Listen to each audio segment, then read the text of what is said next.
தமிழ்நாடு முதலமைச்சர் வந்து அஜித்குமார் குடும்பத்திட்ட பேசினாரு. அதை வந்து எடப்பாடி பழனிசாமி கடுமையாக விமர்சனம் பண்ணிருக்கு. என்னன்னா வந்து குற்ற உணர்வே இல்லாம பேசியிருக்காரு. என்ன வேணாலும் பண்ணி தரேன்னு சொல்றாரு. உயிரிழந்த அஜித்குமார் உயிரை வந்து திருப்பி கொடுக்க முடியுமான்னு கேட்டிருக்காரு. எடப்பாடிக்கு என்றைக்குமே தார்மீக உணர்வே கிடையாது. அன்றைக்கு தூத்துக்குடியில் சம்பவம் நடந்தபோது காக்கை குருவிகளைப் போல சுட்டு கொல்லப்பட்டார்கள். அதை கேட்ட பொழுது நான் அதை டிவியில் தான் பார்த்து தெரிந்து கொண்டேன், தொலைக்காட்சியில் பார்த்து தெரிந்து கொண்டேன் என்று சொல்லக்கூடிய அளவுக்கு ஒரு முதலமைச்சராக இருந்தவர். அவரிடத்தில் நாகரிகத்தை நாம் எதிர்பார்க்க முடியாது.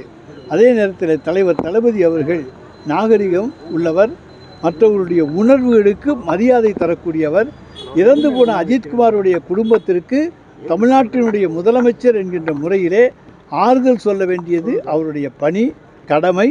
அதை உணர்ந்து செயலாற்றுகின்றவர் எங்களுடைய முதலமைச்சர். கடமை உணர்வு என்பது எதுவுமே இல்லாத ஒரு கொத்தடிமை எடப்பாடி பழனிசாமி.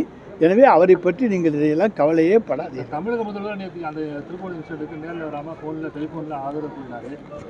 நேற்றுக்கு வந்து விஜய் திடீரென்று அந்த வீட்டுக்கு சென்று பல்வேறு நிதியுதவிகளை வாங்கியிருக்காரு. அதை நோக்கி சார், இதெல்லாம் அரசியலில் வந்து எந்த ஸ்டெண்டும் எடுபடாது. ஏன்னா நாங்கள் மக்களுடைய மனதிலே இருக்கின்றோம். மக்களுடைய மனதிலே தளபதி இருக்கின்ற பொழுது வேறு எந்த ஸ்டெண்டும் அங்கே எடுபடாது.